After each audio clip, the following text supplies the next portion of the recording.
देखिए अभी मैं आपको कक्षा 10 के गणित का 2 चर वाले रैखिक समीकरण युग्म का महत्वपूर्ण ऑब्जेक्टिव को बताएंगे।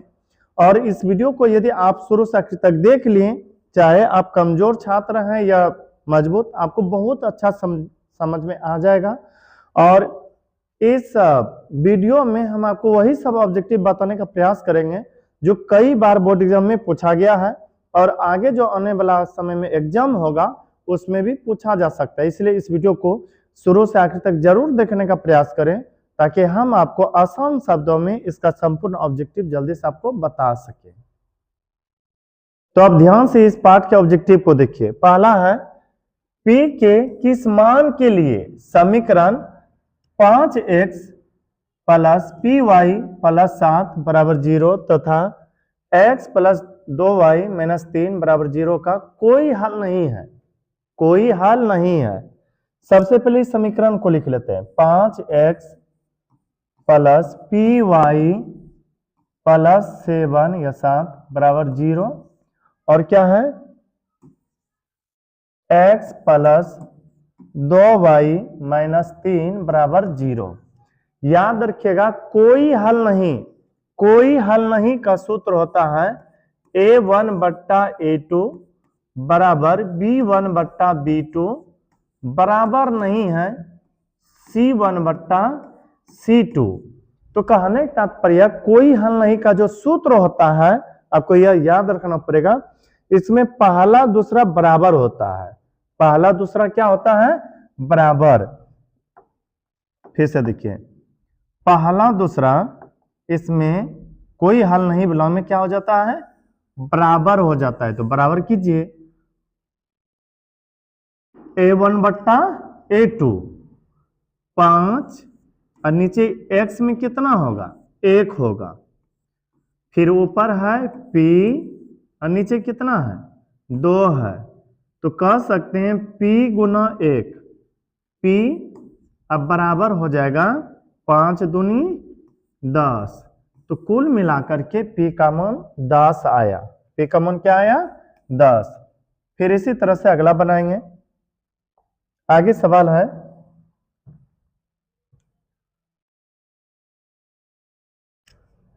k के किस मान के लिए समीकरण x प्लस 2y बराबर 7 फिर है 2x प्लस k y बराबर 14 समपाती है। समपाती में याद रखना है सब के सब बराबर होता है। यदि यह सब नहीं जानते तो एक वीडियो बनाए हैं जिसमें संपूर्ण सूत्र का बखान किए हैं और बहुत ट्रिक से बताए हैं। उस वीडियो को जरूर देख लीजिएगा। यदि आपको समपाती का सूत्र याद है तो फिर कोई दिक्कत नहीं। समपाती में सब के सब बराबर होता है। यदि सब का सब मान बराबर निकले, सभी अनुपात आपस में बराबर हो तो उसे समपाती कहते हैं। तो सभी बराबर का मतलब यह कि हम बराबर कर सकते हैं x को किससे? y से। ऐसे x में छिपा हुआ है 1 मान और नीचे है 2, अनुपातिक में बराबर होता है। ऊपर है 2 और नीचे है k, तो k गुना 1 k और k बराबर आ गया 2 दूनी 4। k का मान क्या आया? 4 आया। k का मान 4। फिर आगे है k के किस मान के लिए kx plus 3y minus k minus 3 बराबर 0। ब्रैकेट के अंदर है k माइनस 3। फिर है 12x plus k y minus k बराबर 0 के अनेक हल संभव है। अनेक हल पता है कब होता है? जब सब के सब अनुपात बराबर आता है। जब सब के सब अनुपात बराबर हो तो उसी को हम समपाती कहते हैं और उसी को अनेक हल कहते हैं। तो आपको निकालना है किसका मान? k का मान। तो कहीं भी दो ठो का आपस में बराबर कर दीजिए। ऐसे ऊपर है k और नीचे है 12 बराबर, ऊपर है 3 और नीचे है k। तो ध्यान से देखिएगा थोड़ा, k गुना k, k स्क्वायर अब 12 तिया 36, क्या आप जानते हैं जैसे हम स्क्वायर उड़ाएंगे उधर क्या जाएगा रूट, तो के बराबर रूट हो जाएगा 36 और 36 का वर्गमूल 6 होता है। 36 का वर्गमूल क्या होता है 6, तो के का मान आ गया 6, के का मान क्या आया 6। फिर आगे देखिए, आगे है रैखिक समीकरण युग्म x प्लस 2y बराबर 4 एवं 2x प्लस 4y बराबर 8 के हल होंगे। ऑप्शन है अद्वितीय हल, अनगिनत हल जिसे हम अनेक हल कहते हैं, कोई हल नहीं, इनमें से कोई नहीं। देखते हैं, समीकरण पहले लिख लेते हैं x प्लस 2y बराबर 4, फिर है 2x प्लस 4y बराबर 8। याद रखिएगा सब के सब बराबर आ जाए, सब के सब बराबर आ जाए तो उसे कहेंगे अनगिनत हल या अनेक हल। पहला बराबर दूसरा ना आए तो उसे कहते हैं अद्वितीय हल। अद्वितीय का मतलब दूसरा के बराबर नहीं होना चाहिए। और यदि पहला बराबर दूसरा आता है, पहला बराबर दूसरा आता है परंतु तीसरा बराबर में नहीं आता है तो उसे कहते हैं कोई हल नहीं। तो देखते हैं a1 बट्टा a2, a1 ऊपर होता है कितना है x में 1 छिपा हुआ और नीचे है 2, फिर दूसरा b1 बट्टा b2, b1 का मान है ऊपर 2, नीचे है 4, नीचे 4 है, 2 एकम 2, 2 दूनी 4, इसका मान आया 1 बट्टा 2, 1 बट्टा 2। गौर से देखिए, क्या पहला मान बराबर दूसरा मान है? हाँ है, ये भी 1 बट्टा 2, वह भी 1 बट्टा 2। यदि पहला दूसरा बराबर हो तो फिर तीसरा चेक करेंगे। तीसरा आएगा C1 बट्टा C2, C1 का मान ऊपर है 4, नीचे है 8, 4 एकम 4, 4 दूनी 8, यह आया 1 बट्टा 2। तीनों के तीन मान बराबर है। पता है जब तीनों मान बराबर हो ना, इस तरह से a1 बट्टा a2 बराबर ही है b1 बट्टा b2, अब बराबर में ही है c1 बट्टा c2, तो इसे कहते हैं अनगिनत हल। क्या कहते हैं? अनगिनत हल। जब तीनों के तीन मान बराबर आए तो इसे क्या कहते हैं? अनगिनत हल या अनेक हल या संपाती भी कहते हैं। फिर आगे है रैखिक समीकरण युग्म 2x प्लस 3y बराबर 5, फिर 4x प्लस 6y बराबर 15 के हल होंगे। यदि पहला बराबर दूसरा नहीं निकला तो उसे कहेंगे अद्वितीय हल। यदि सब के सब बराबर आया तो अनगिनत हल, और पहला दूसरा बराबर आया परंतु तीसरा बराबर ना हो तो उसे कहते हैं कोई हल नहीं। तो सबसे पहले लिखते हैं a1 बट्टा a2। a1 का मान पहला समीकरण में होगा कितना है 2, a2 का मान दूसरा समीकरण में 4, 2 एकम 2, 2 दूनी 4, इसका मान है 1 बट्टा 2। अब उसी तरह से देखते हैं b1 बट्टा b2 का मान। b1 का मान है बीच वाला y वाला होता है 3, और b2 का मान 6, 3 एकम 3, 3 दूनी 6, 1 बट्टा 2। याद रखना यदि पहला बराबर दूसरा आए तो फिर तीसरा चेक करेंगे, दोनों बराबर है तो तीसरा भी चेक कर लेते हैं। C1 बट्टा C2, C1 का मान है, C1 का मान 5 और C2 का मान 15, तो 5 एकम 5, 5 तिया 15, 1 बट्टा 3। गौर से देखिए, पहला मान आया 1 बट्टा 2, दूसरा मान 1 बट्टा 2, लेकिन तीसरा आ गया 1 बट्टा 3, मतलब यह पहला दूसरा बराबर है परंतु तीसरा बराबर नहीं है। तो आप ऐसे लिख सकते हैं a1 बट्टा a2 बराबर ही है b1 बट्टा b2, लेकिन तीसरा बराबर नहीं है c1 बट्टा c2। इसे पता है क्या कहते हैं? कोई हल नहीं कहते। क्या कहते हैं? कोई हल नहीं। यदि सब के सब बराबर आ जाए अनगिनत हल या अनेक हल। पहला बराबर दूसरा ना हो, पहला बराबर दूसरा ना हो मतलब इस तरह से a1 बट्टा a2 बराबर नहीं होना चाहिए b1 बट्टा b2, तो इसे कहते हैं अद्वितीय हल। और यदि दो ठो बराबर हो, तीसरा बराबर नहीं हो, तो इसे कहते हैं कोई हल नहीं, जिसे असंगत भी कहते हैं। फिर आगे है के किस मान के लिए समीकरण निकाय x प्लस 2y बराबर 3 और एक है 5x प्लस के वाई बराबर 15 के अनंत हल है। अनंत हल है कि मतलब अनेक हल है। अनेक हल में सबके सब मान बराबर होता है अनुपात में, तो बराबर कर दीजिए, आपको के का मान मिल जाएगा।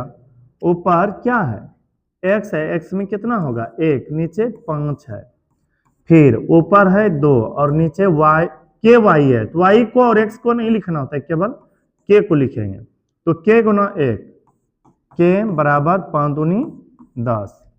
तो इस तरह से हम कह सकते हैं कि k का मान कितना आया, 10 आया। फिर आगे है रैखिक समीकरण युग्म x प्लस 3y माइनस 4 बराबर 0 और 2x माइनस 5y माइनस 1 बराबर 0 है। यानी कि देखना है कि क्या निकल रहा है। पहले चेक करेंगे a1 बट्टा a2, a1 का मान x में होता है और a2 का मान दूसरा समीकरण के x में होता है। तो इसमें x है, x का मतलब 1 और इधर 2x है, तो नीचे हो गया a2 का मान। फिर चेक करेंगे b1 बट्टा b2, b1 का मान है 3, अब b2 का मान है -5। गौर से देखिए, पहला बराबर दूसरा है क्या, नहीं है। पता है जब पहला बराबर दूसरा नहीं हो तो इसे हम कहते हैं विरोधी हल। क्या कहते हैं, विरोधी हल। क्यों, क्योंकि यहां पर हम लिखेंगे a1 बट्टा a2 बराबर नहीं है b1 बट्टा b2, इसे क्या बोलेंगे, विरोधी हल।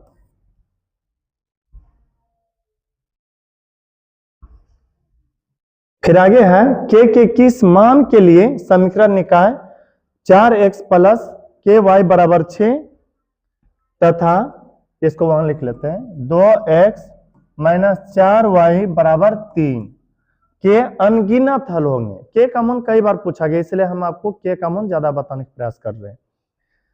तो यहां पर क्या कहा गया है, अनगिनत हल है। अनगिनत हल में सबके सब बराबर होता है, तो लिखेंगे 4 बट्टा 2 बराबर है के बट्टा -4। तो 2 से कट गया 2 बार में, इसमें कम से कम एक बचा होगा, यानी कि 2 कम 2, 2 दूनी 4, 1 गुना के बराबर -4 दूनी 8। तो के का मान आया -8, ऑप्शन नंबर बी। फिर आगे है के किस मान के लिए समीकरण 3x माइनस वाई बराबर -8, 6x माइनस के वाई बराबर -16 के समपाती रेखाओं को प्रदर्शित करता है। समपाती, समपाती हम उसे कहते हैं जब सब के सब बराबर होता है।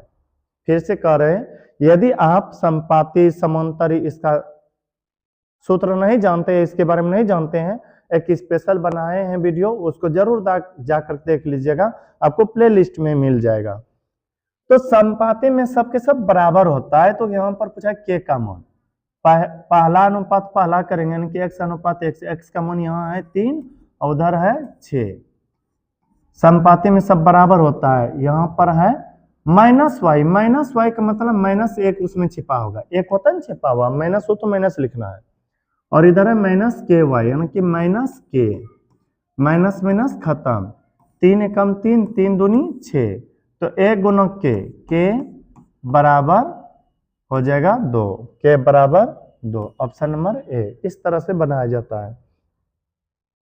फिर आगे है x बराबर रूट के अंदर 7 प्लस 4 रूट 3, तो x प्लस 1 बट्टा x का मान क्या होगा। यह सवाल बहुत ही महत्वपूर्ण है, इसको थोड़ा गौर से समझने का प्रयास कीजिएगा।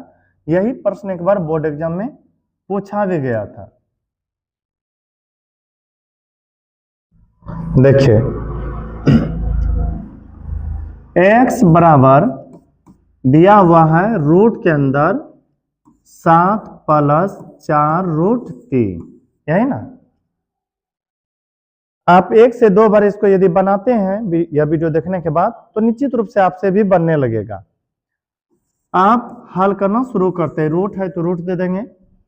आप आगे देखिए, आगे यदि 5 2 होता तो इस 7 को तोड़ते 5 प्लस 2 के रेंज में, लेकिन आगे है 4 3, तो इस 7 जो है ना 7 के बदले में लिखेंगे 4 प्लस 3। अब कहिएगा सर कैसे लिखें, तो देखिए आपसे कोई 10 रुपया मंगा है, आप यदि उनको दे रहे हैं 8 रुपया पहले और फिर दे रहे हैं 2 रुपया, 8 2 कितना हुआ 10 हो गया, वही नहीं दिए पैसा 10 ही ना।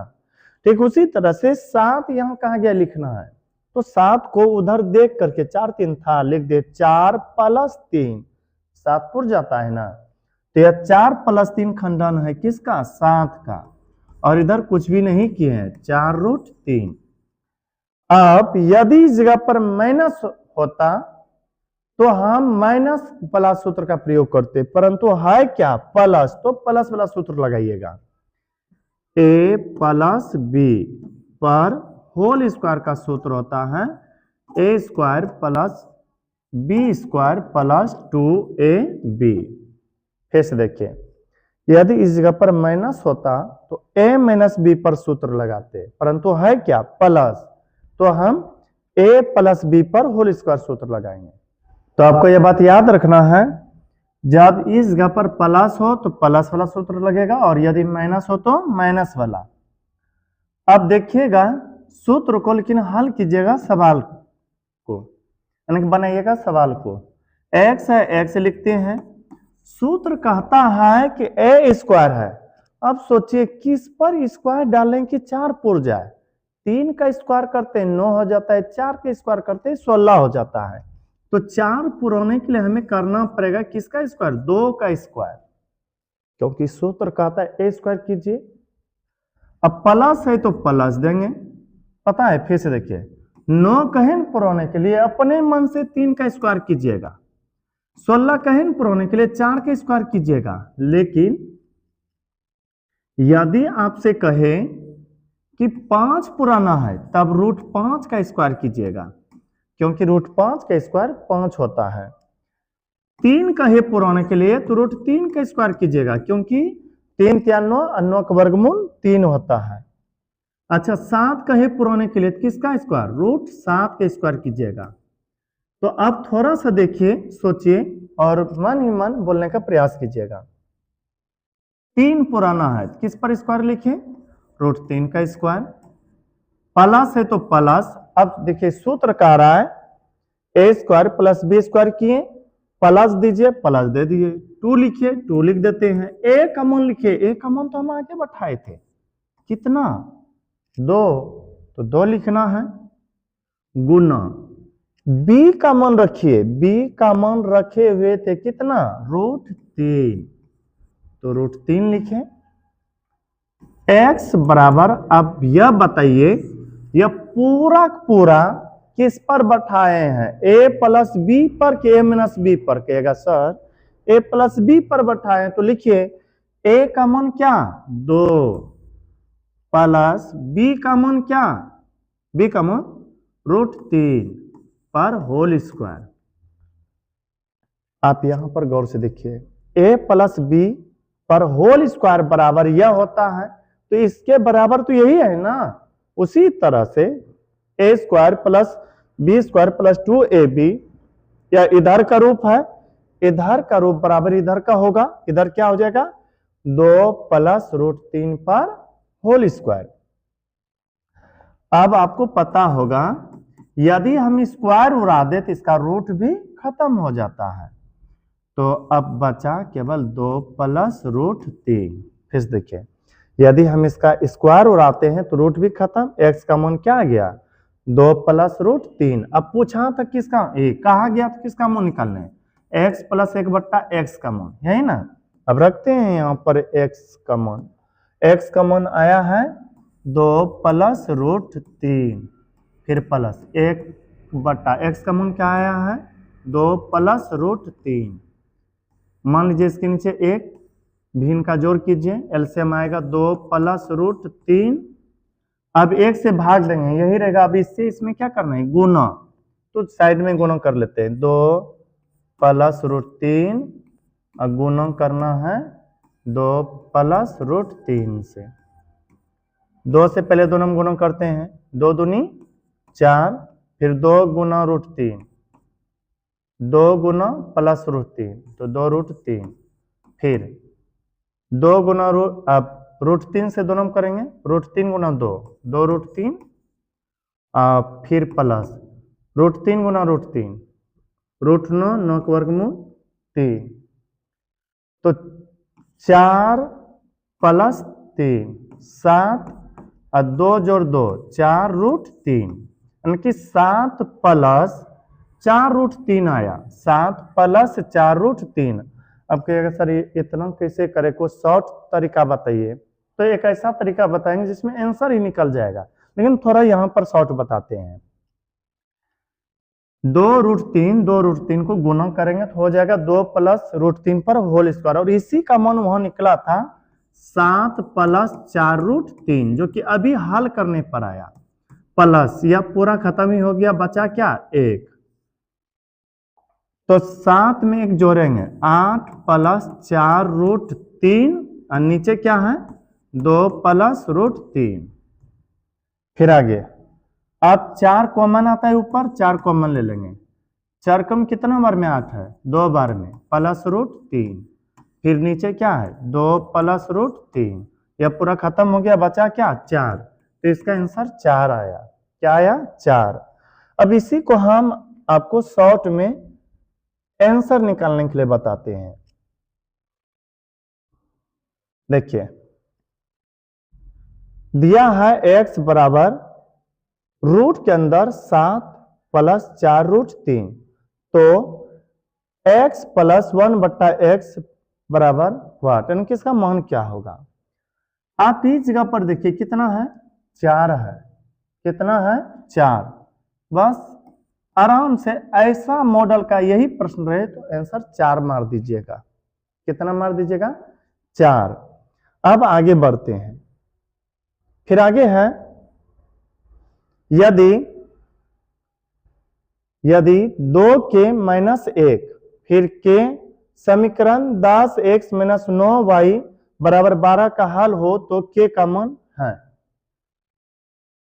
आप यह समझिएगा कि यह जो पहला है यह x का मान है, और यह दूसरा मान जो है y का मान है। कहेगा ये कैसे, कहा है का हल के है, तो सॉरी, यदि 2 के माइनस 1 फिर के समीकरण इसका हल हो, इसी का हल है, तो के का मान निकालिए। तो इसमें x y दिख रहा है ना, तो पहला है x का मान, दूसरा है y का मान।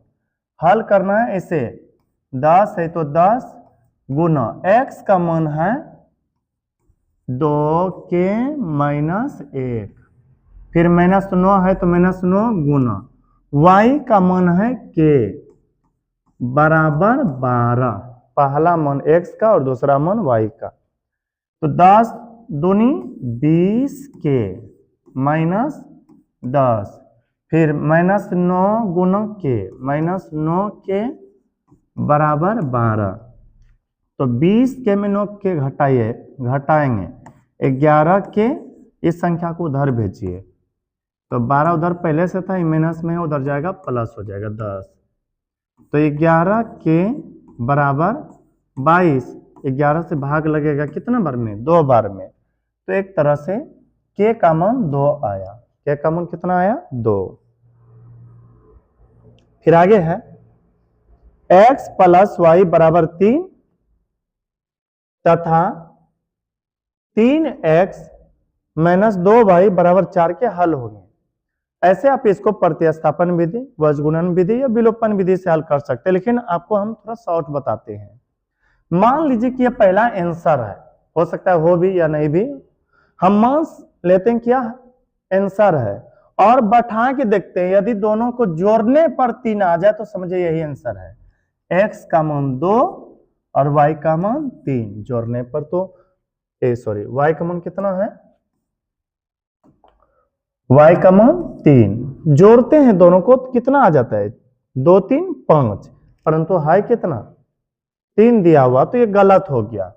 कहने का तात्पर्य आप ऐसा ऑप्शन चुनिए जिसमें कि x y को जोड़ने पर 3 होता हो, यह तो गलत है ऑप्शन नंबर ए। आप इस सी नंबर को देखते हैं, दोनों को जोड़ने पर 3 प्लस 1 कितना हो जाता है 4, ये भी गलत है, दो को तो ऐसे छोड़ दिए। अब बी बचा और डी को देख लेते हैं, दोनों को जोड़ते हैं 0 प्लस 3, 3 तो हो जा रहा है लेकिन दूसरा समीकरण पूर्ण चाहिए। x का मान 0 रखते हैं तो 3 गुना 0 0 हो जाएगा, y का मान 3 3 दूनी 6 माइनस 6y बराबर 4, क्या लगता है सॉरी हाँ थोड़ा से यहां पर पहला तो 0 हो गया है ना, y का मान 3 रखेंगे, 3 गुना 2 6, क्या बराबर हुआ नहीं, लेकिन आप जैसे b को लेते हैं आसानी से आपका पूर जाएगा। देखिए कैसे कह रहे दोनों को जोड़ करके 3 दिखाइए, दोनों जोड़ते हैं 3 दिख जाता है। अब इसका मान बैठाने पर यदि 4 आ जाए तो पक्का यही आंसर है।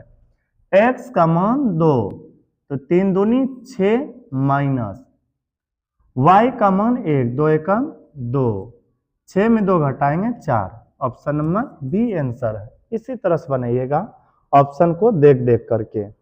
फिर एक ठो देखिए सवाल वैसा ही है, 3x माइनस 5y बराबर 0 तथा 9x प्लस 15y बराबर 0, तो x और y का मान होगा।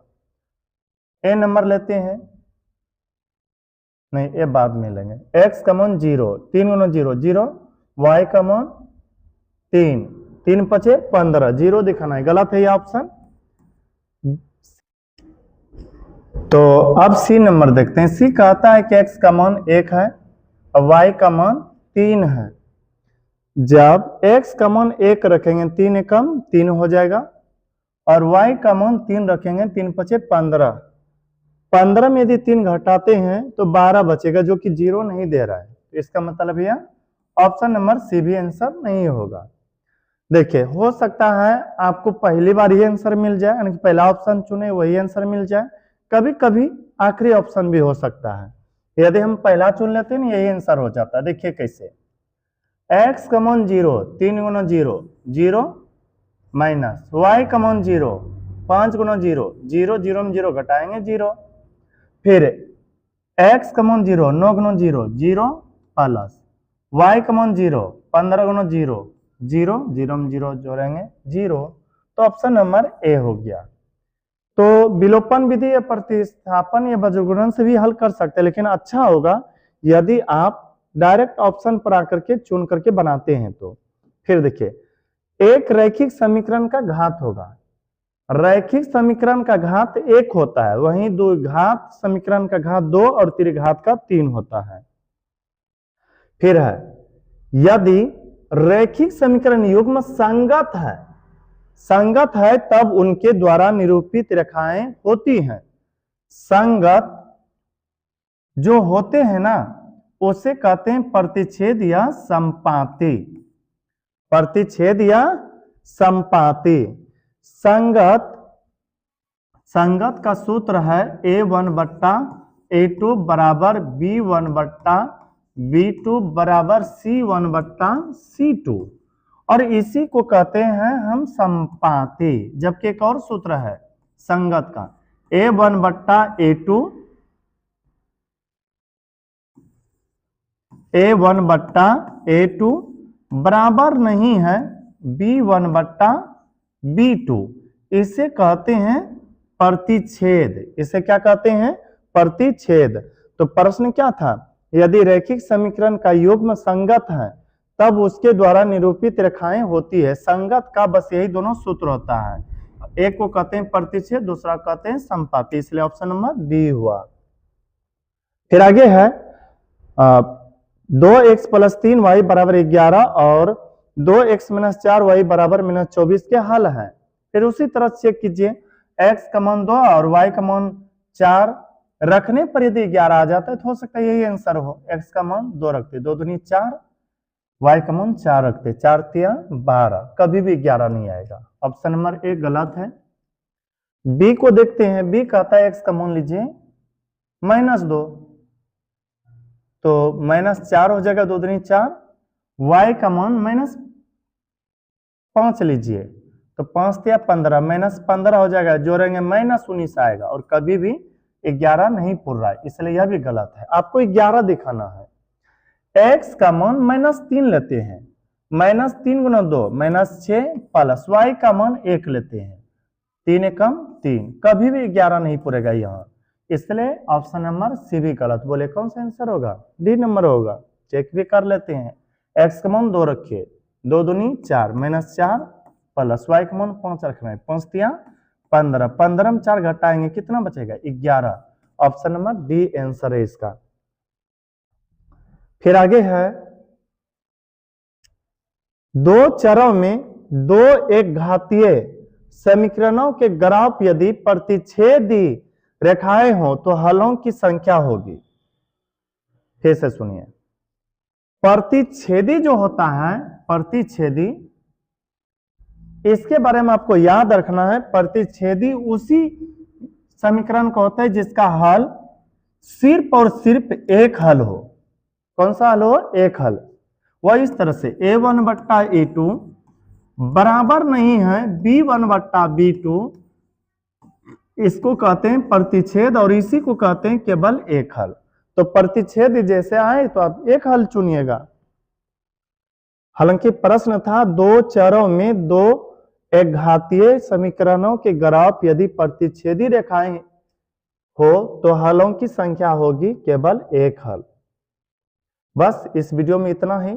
यदि यह वीडियो आपको अच्छा लगा हो तो हमारे वीडियो को लाइक कीजिएगा, और अभी तक यदि चैनल को सब्सक्राइब नहीं किए हैं तो कर लीजिएगा, ताकि जो भी इस तरह से वीडियो अपलोड करें वे आप तक आसानी से पहुंच सके। मिलते हैं किसी अगला वीडियो में, तब तक के लिए धन्यवाद।